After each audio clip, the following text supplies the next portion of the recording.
that do not function in a tri-lane scenario at all.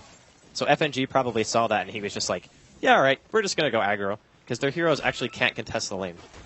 I mean, for the time being as well, it's certainly working out for VP. If you look at Illidan and Silence Farm, you know, you've got 15-9 on the PL compared to the 7-0 on Anti-Mage. If the game remains like this, it's certainly going to be a slow start for Silence AM. Well, the nice thing about AM is, after you have your early game, it still is very difficult for VP to gank you. Mid lane, trying to get G out here, and they might just dead. find it here. Blink forward from Resolution, that is going to be your first blood here. Resolution trying to get himself out, and Aloha Dance actually might lose his life here. He could have healed and killed him. He was tanking a full creep wave. All right, I don't know what happened. I think Lil just like TP'd and maybe like mishotKeyed or something, but that was definitely a return kill right there. Unfortunate stuff there for the side of VP, but Empire finding first blood. Going to feel a lot happier with the beginning of this game. It's a lot better than giving away 3 kills from the off. Empire. How's the Sand King looking? Well, he's being dove up on from Phobos here. Yoku has got his bottle. Phobos still with 3 tangos in the bank. And Lil just going to look for this 4-minute rune. Who's going to have the fastest fingers? It's going to be Lil, able to grab himself that regen rune.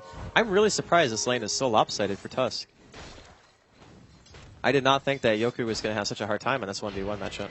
I guess it's just because of that, right? It's because of the spam. Like, because of the CM aura, he's able to just pop that every time, and he can actually pull him out of Sandstorm or Snowball.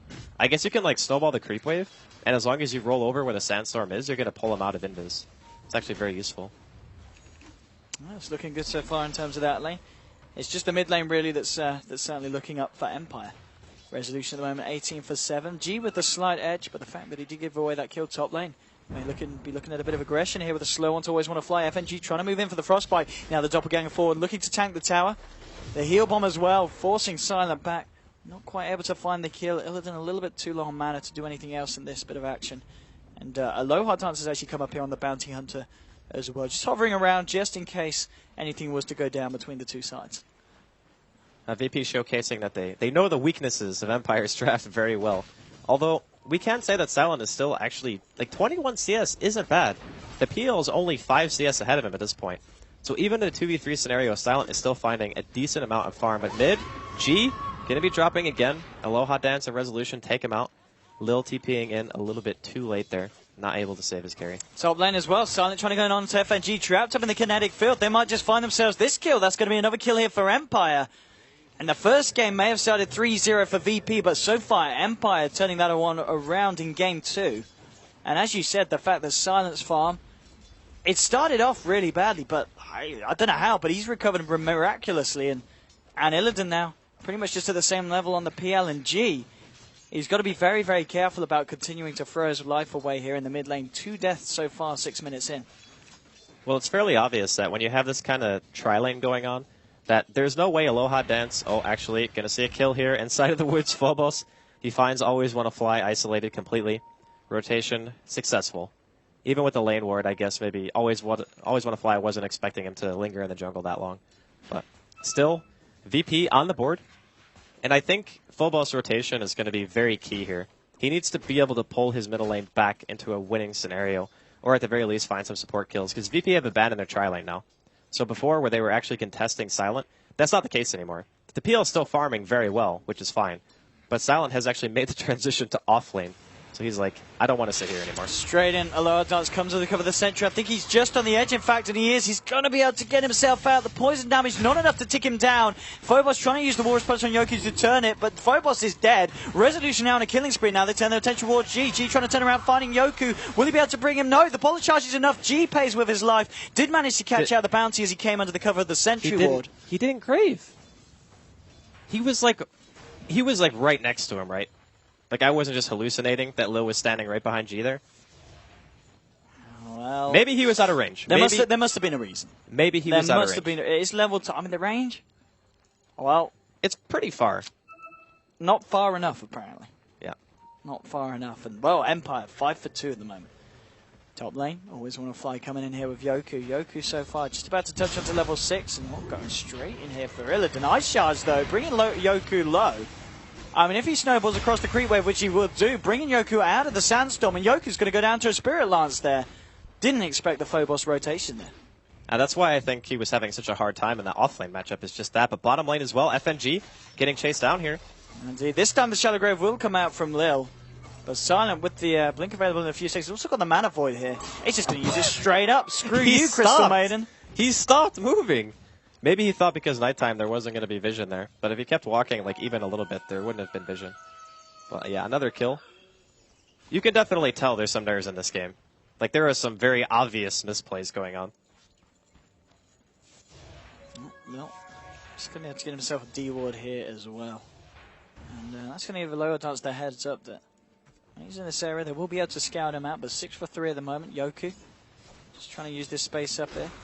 And Illidan, of course, going to go for that Vlad straight up after the treads. So definitely looking towards that farming PL build.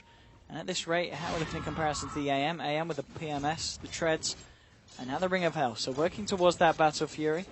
And if he continues to find the space that he's getting down here as well, it's not going to be too bad of a timing here for Silent. Well, he's got 2 kills, so I think everything considered, when you get aggressively trialing against, you're still maintaining more than 5 CS a minute. You're going to be more than happy with your start.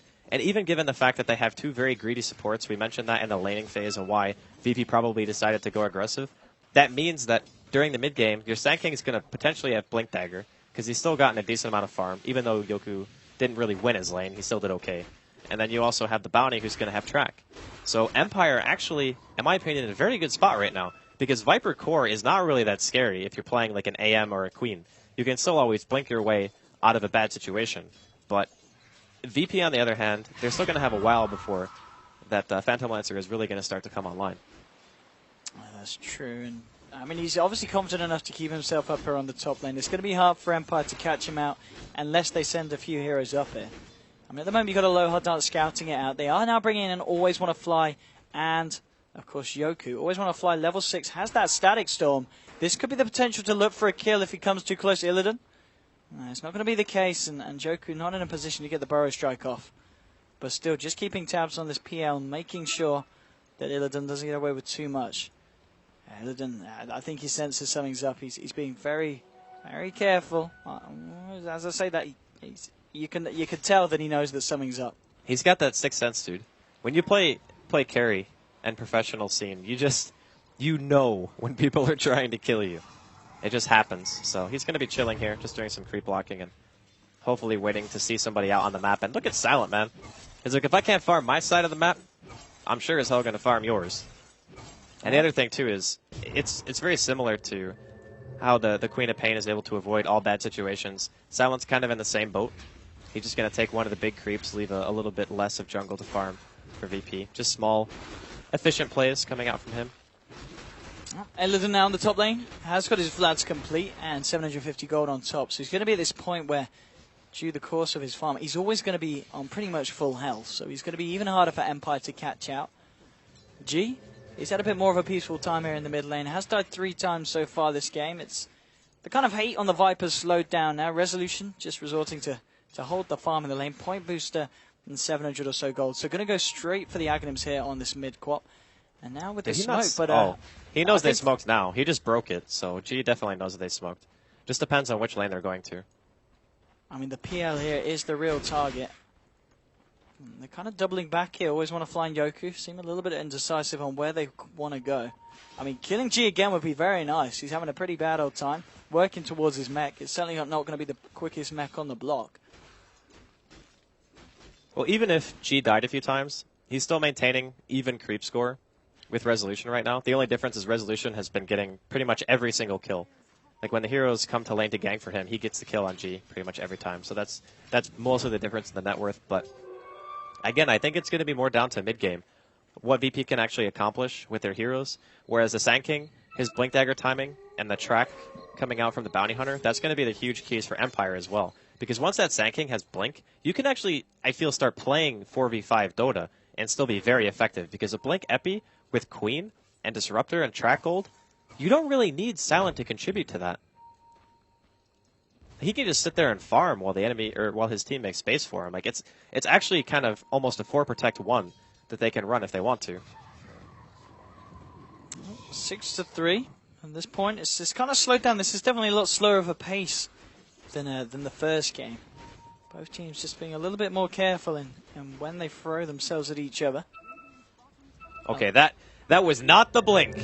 Oh, here we go. It's kicking off here on the bottom. Little trapped up in the trees by Always Want to Fly. Now Always Want to Fly in trouble as the snowball comes through the heel bomb as well. They bring down Disruptor. That's what we call tank in the gank. He blinked into the middle of trees, and then I'm pretty sure he quelling the wrong tree as well. And then Always Want to Fly is like, oh god, I gotta save him, and then just walks in. And saving the anti-mage is going to be quite key, especially when he's this close to the Battle Fury. Yeah, he's actually going to get it at like 15 minutes. It's going to be a pretty damn good time. And this is an anti-mage that started off against a potentially nasty, aggressive tri-lane. But yeah, Silence Farm, very impressive to be able to kind of catch up from that deficit. Now, once he gets Battle Fury, I'm curious as to if he decides to go for Vlad's, if he wants to go for straight Manta. I feel you can play this very greedy if you're in his shoes.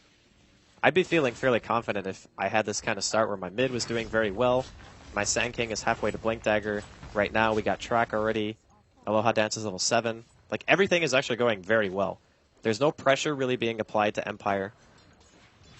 If he goes for Vlad's, he can pretty much farm anywhere on the map. And then he can just go back for the Manta style and maybe like a... I don't know if he needs BKB. He'll probably need BKB once the Phantom Lancer gets Diffusal. But up until that point, he can just go like Manta Basher or something.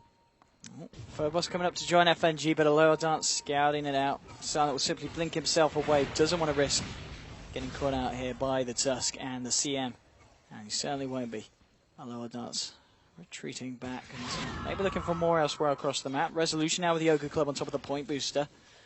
And very close to picking up the penultimate component here of the Aghanims. So he's going to have an Aghanims at a very, very good timing on the Queen. Yeah, 15, 16 minutes probably. No, actually, he still needs, what, 1,200? Yeah, okay, so it's probably going to be like 4 or 5 minutes, something like that.